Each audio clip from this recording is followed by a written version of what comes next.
Radio Clédou, le journal. Avec Sotelma Malitel.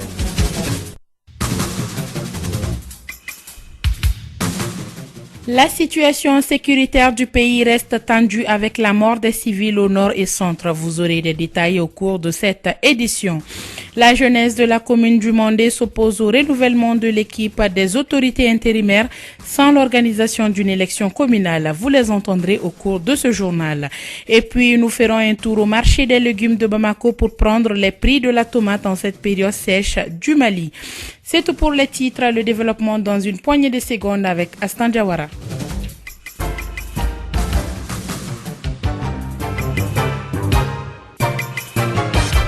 Bonjour à toutes et à tous et bienvenue dans cette édition, la deuxième de Clédou Info. Tout d'abord en bref, à Labezanga, dans le nord vers la frontière nigérienne, des hommes armés non identifiés ont tué vers 19h l'imam d'un village après avoir raté le chef du village introuvable pour le moment.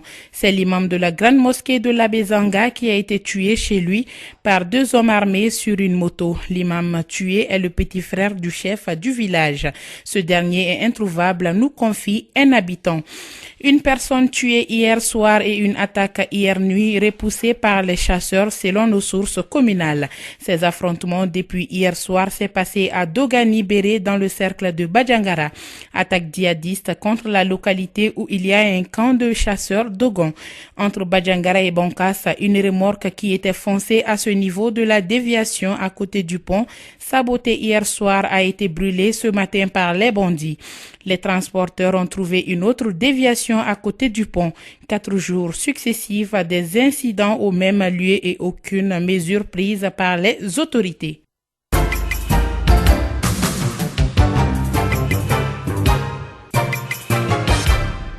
Le président français Emmanuel Macron invite les 5 présidents des pays du Sahel à Pau le 16 décembre pour une clarification de leur part concernant la présence française sur place Barkhane.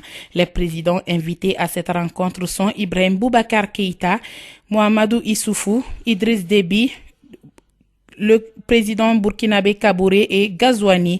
En attendant cette rencontre, plusieurs personnes dénoncent le déficit de communication en cette période de guerre. C'est le constat fait par le chercheur Boubacar Salif Traoré, coordinateur d'Afrique Globe basé à Paris.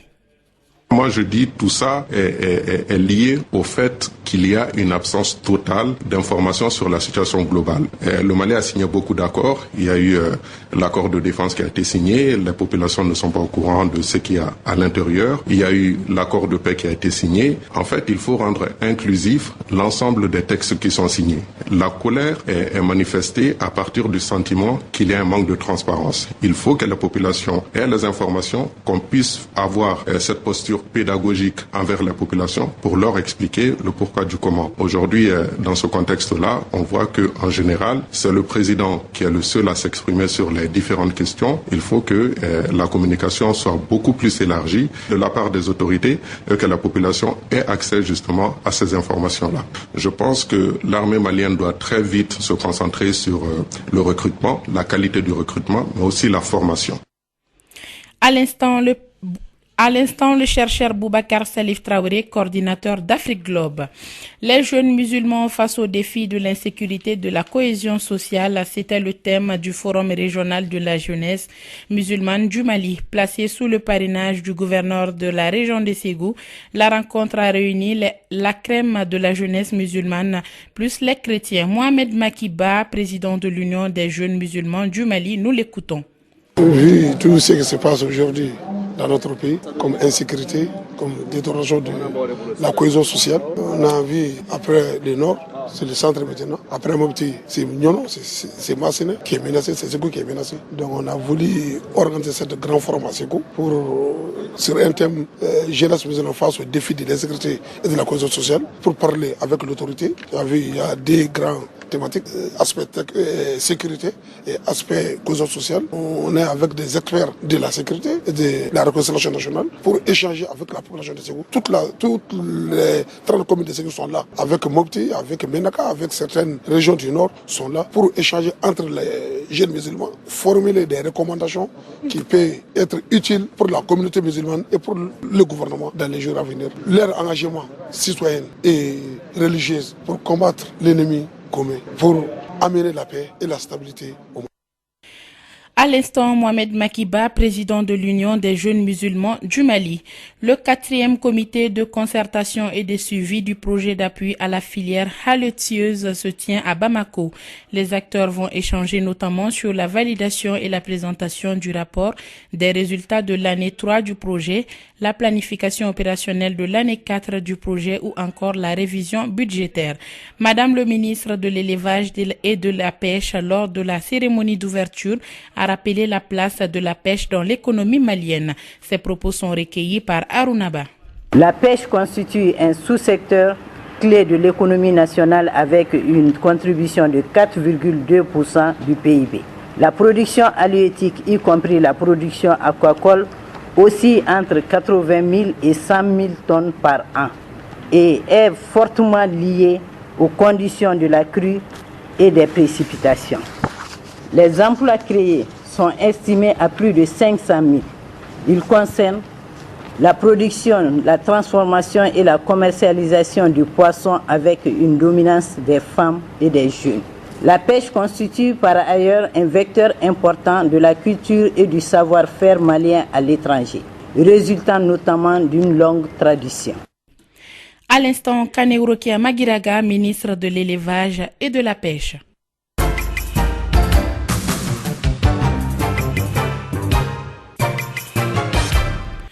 L'Association des jeunes pour la défense des intérêts de la commune du Mondé a organisé une assemblée d'information. Les jeunes se disent préoccupants par la question de renouvellement du mandat des autorités intérimaires du Mondé.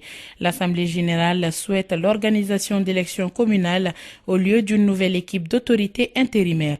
Abdoulaye Moussa Issandiaye, président des jeunes, nous l'écoutons. Il s'agit du changement de l'autorité intérimaire par une nouvelle équipe. Donc c'est par rapport à ça qu'on a appelé les uns aux autres. Vu l'effort que l'autorité intérimaire a fourni dans la commune, est-ce que nous devrons rester comme ça ou bien nous devrons agir par des voies bien sûr légales. Donc c'est uniquement par rapport à la commune.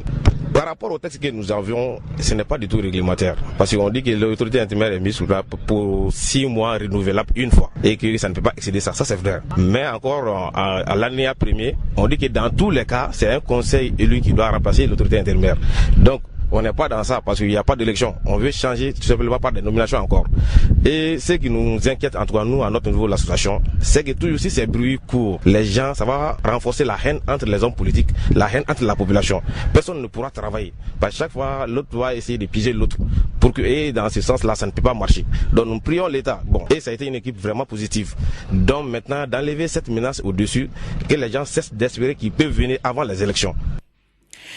À l'instant, Abdoulaye Moussandiaye Diblo Diaye, président des jeunes de la commune du Mondé. Et lors de cette assemblée générale, plusieurs jeunes ont pris la parole, comme Taoulé Keita du village de Dalakana. Il est contre le changement de l'équipe actuelle des autorités intérimaires de la commune du Mondé. On l'écoute. Et vraiment, je salue vraiment l'axe de l'association parce que en réalité, la commune du Mondé ne doit pas vraiment accepter le remplacement de cette autorité intérimaire parce que vraiment, ils nous ont montré beaucoup de choses pendant ces 2 ans. D'abord, la restitution de leurs dépenses, c'est-à-dire les différentes restitutions de 2017 et encore de 2018 et de 2019. Alors, aucun pouvoir élu n'a fait ça. Aucun pouvoir élu n'a fait ça. Et donc, ils ont mené beaucoup d'actions concrètes dans la commune aussi, vraiment, dont la jeunesse actuellement les accompagne. Moi-même, je suis natif de Dalakana, je suis membre d'une association qui est reconnue là-bas et je suis à Kanadiga, secteur 6. Je suis même aussi secrétaire général adjoint du parti RPM, de la sous-section RPM de la commune du Mondé. Donc, vraiment, je suis personnellement contre ce changement. Le syndicat national des commerçants détaillants du Mali, Sinacodem, a organisé hier une conférence de presse. À l'ordre du jour, l'organisation du 4e congrès de la Sinacodem qui aura lieu ce samedi.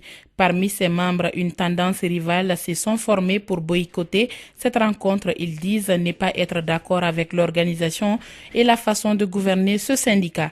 Écoutons Cheikh Nessako, président de la Sinacodem, au micro de Bibata Mamotouré. Il y a des gens qui comprennent mal souvent les choses. Sinon moi je pense que je dis que chaque changement de bureau, il est normal que chaque membre du bureau puisse chercher à postuler une poste que ce soit la présidence ou bien la poste de vice-président, chaque membre du bureau, tu as le droit de chercher. Mais tu n'as pas le droit de boycotter si tu veux être président ou bien si tu veux être vice-président. Si tu fais le boycott, je crois que nous allons le faire à votre absence. Donc moi, mon appel est que le boycott là, ce n'est pas la solution. La place de 16 villes, ce n'est pas une solution. Je leur demande, comme d'habitude, qui vient, nous sommes ensemble dans ce syndicat-là, à peu près 13 ans, nous sommes ensemble. Donc il ne faut pas que, parce que quelqu'un veut être président, il n'a pas la majorité et que ça soit une solution de boycott. La solution de boycott ne peut pas être élu quelqu'un président.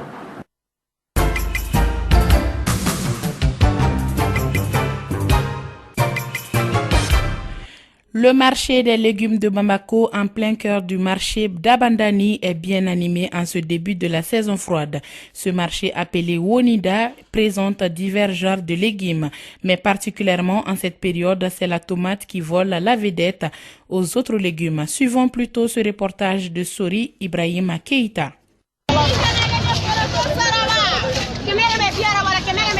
Vers 17h, l'animation est totale au marché de Wonida. Ce marché est reconnu pour son approvisionnement des vendeuses des autres marchés de Bamako en légumes. La tomate est vendue généralement en gros dans les paniers. Le prix varie en fonction de la grandeur du panier. Fousseini Touré se trouve au milieu de plusieurs paniers de tomates. Au marché de Woninda, nous vendons plusieurs genres de légumes. Mais en ce moment, nous sommes à la période de la tomate. Ce n'est pas la même chose qu'à mois d'août où les légumes sont chers. Nous cédons le panier moyen à 4500, mais la vente n'est pas trop fructueuse. Comme Fousseini, Fanta Koulibaly est elle aussi vendeuse à Wonida. Elle décrit le manque de place. Le grand panier de la tomate fait 13 000 francs CFA. Je vends les petits paniers à 1000 francs, souvent à 750 francs CFA. La vente est difficile au marché de Wonida car l'accès est difficile pour les clients. Bintou Diallo, cliente, approuve la baisse du prix de la tomate en ce moment. Les temps ne sont pas pareils, mais aujourd'hui c'est abordable. Ce marché fait beaucoup d'heureux. Il est fructueux pour ceux qui y vendent. Les porteurs de bagages y trouvent aussi leur compte. Et sur le même sujet, si vous souhaitez payer vos légumes à petit prix, faites un tour au marché de Sabalibougou, en commune 5 du district de Bamako.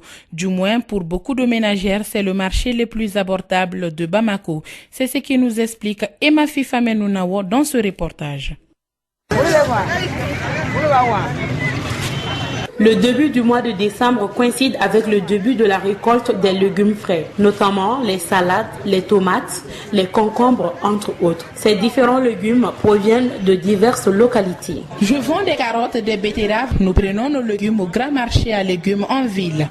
Moi, je prends mes légumes à Beledougou. Je suis grossiste et d'autres vendeuses viennent acheter avec moi. Je vends seulement les concombres et tomates. Je prends mes légumes à Wonida. À chaque vendeuse, ses propres difficultés. Elle appelle à l'indulgence de la clientèle. Je perds rarement parce que les gens viennent s'en approvisionner chez moi pour les vendre après. Souvent, le marché est dense et souvent pas du tout. Les prix sont chers. Avant, le sac coûtait 6 000 francs, mais ces jours-ci, c'est à 8 000 francs. Le marché est vraiment très long de nos jours. Il y a peu de cultivateurs. Nous avons des problèmes avec nos clients. Après une commande, elles refusent sous prétexte que ce n'est pas assez. Les légumes frais ne sont pas encore abondants en ce début de décembre au marché de Sabalibougou. Selon quelques vendeuses, à la même époque l'an passé, les légumes étaient plus abondants avec un prix abordable. Merci Emma pour toutes ces explications. Culture à présent, c'est parti pour la première saison des activités régulières du complexe Sculpture Blomba à l'accent sera mis sur l'axe de la construction citoyenne. Pour ce premier trimestre, plusieurs activités relatives à la chorégraphie, au théâtre et humour sont au menu. Plus de détails avec le directeur du centre culturel Blomba, Alioune Ifrandjaï.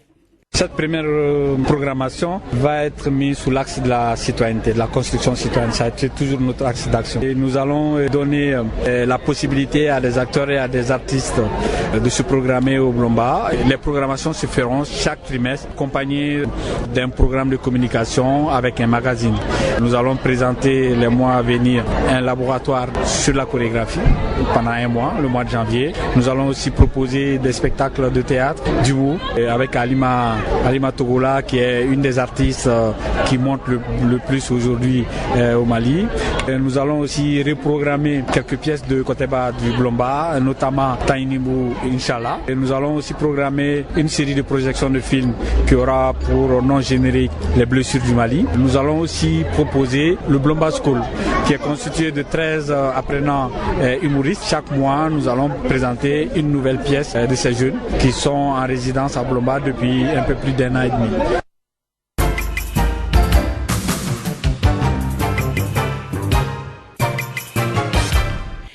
Un mot de sport football avant de refermer cette édition. Je reçois avec moi sur ce plateau Nana Samake. Bonjour Nana. Bonjour Astan Diawara, bonjour à toutes et à tous. Tournoi IFOA U20 Guinée 2019, le Mali a validé hier son ticket pour la finale. Malgré les absences de plusieurs cadres, les Aiglons du Mali sont parvenus à décrocher leur ticket pour la finale de cette deuxième édition en battant leurs homologues de la Sierra Leone 1-0. C'était hier mercredi au stade du 28 septembre de Conakry.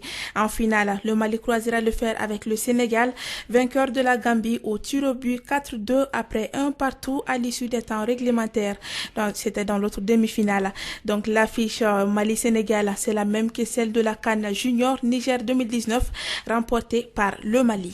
Merci Nana. Et toujours sport, compétition africaine des clubs. La Coupe de la Confédération joue sa deuxième journée ce week-end. Le Djoliba AC reçoit Bidvest de l'Afrique du Sud le dimanche au stade du 26 mars de Yirimajo dans la poule B. Les joueurs, l'encadrement et les supporters sont tous motivés à gagner les 3 points du match à domicile. Les détails avec Bourama Diallo. Après son match nul d'un but partout lors de la première journée face à Al-Nas de Tripoli, le Djoliba AC veut assurer devant son public en gagnant les 3 points de la victoire à Bamako contre l'équipe sud-africaine. C'est dans cette optique que les joueurs, l'encadrement et les supporters sont déterminés à relever le défi. Kwadjo George, entraîneur de Djoliba AC. Mais vous voyez que c'est un groupe, une bande de copains qui s'aiment, qui travaillent avec amour, abnégation et envie. Et donc, c'est des jeunes gens que nous allons pouvoir aider à pouvoir apporter au Grand Mali. Le Djoliba nous a habitués aux grands supporters, aux rouges, qui chaque fois viennent nous soutenir pour être le 12e homme. Pour les joueurs, l'objectif est le même, c'est la victoire. Sambou Sissoko, joueur de Djoliba AC. Le mot d'ordre, c'est la victoire. On ne calcule pas. On vient, on gagne ces matchs, c'est tout. Pour maintenir la première place. C'est ça, notre mot d'ordre. Quant aux supporters, l'Union sacrée du public sportif malien du début jusqu'à la fin du match sera la clé de cette victoire. Arnaud Diallo, président des supporters de Djoliba AC. Le mot d'ordre, c'est surtout la forte mobilisation d'abord des supporters, des sorties très nombreux, de porter les couleurs du club, de jouer le rôle du 12e homme sans retenir ni réserve, c'est-à-dire pendant les 90 minutes, il faut que nous soyons présents. A noter que les Rouges de Hermakono ont atteint une seule fois la finale de cette compétition. C'était en 2012. 13h passées de 19 minutes, fin de cette édition mise en onde par Abou Moulay Tioté Touré. Présentation Astan Diawara, retrouvez juste après moi le desk sport et bonne suite de programme sur la 101.2.